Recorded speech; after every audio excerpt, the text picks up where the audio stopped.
وجہ یہ آغا صاحب نے باتیں بہت اچھی کی. وجہ یہ وہ آپ کہتے ہیں نا بڑی مسجد اور چھوٹی مسجد, یہاں کوئی مسجد بنانے نہیں دیتا, سب ٹانگ کھینچتے ہیں ایک دوسرے کی.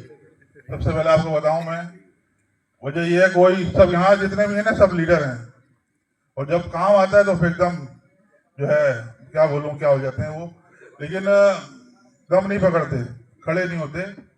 اگر کچھ کر سکتے ہیں کوئی, کسی میں اتنی ضرورت ہے اور ہمت ہے تو وہ جبھی آگے جاتا ہے وہ, ورنہ تو بہت سے لیڈران ہیں آئے گئے. آپ نے بات کی سندھ بلوچستان کی, ماشاءاللہ آپ لوگ جو ہے بڑی غیور قوم ہے آپ کی, اور ماشاءاللہ آپ لوگ کام بھی کرتے ہیں اسی طرح سے. اسی طرح کراچی کے لوگ بھی ہیں بالکل کرنے والے ہیں, لیکن وجہ یہ یہاں کرنے نہیں دیتا. یہاں آپس میں خود رنجشیں پیدا کی جاتی ہیں, خود جو ہے وہ دڑال پیدا کی جاتی ہے بدقسمتی سے.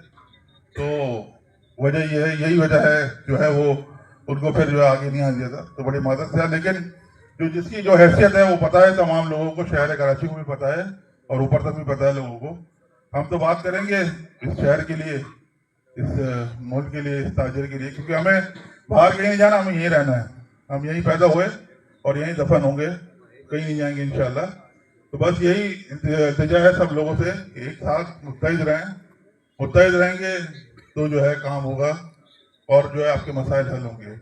ایک بار پھر میں کمکم صاحب کا شکریہ ادا کرتا ہوں, اور اسی طرح جو ہے یہ رونقیں لگاتے رہیں, اور جو ہے آپس میں جو ہم لوگ ملتے رہیں اور رنجشیں دور کرتے رہیں. بہت بہت شکریہ.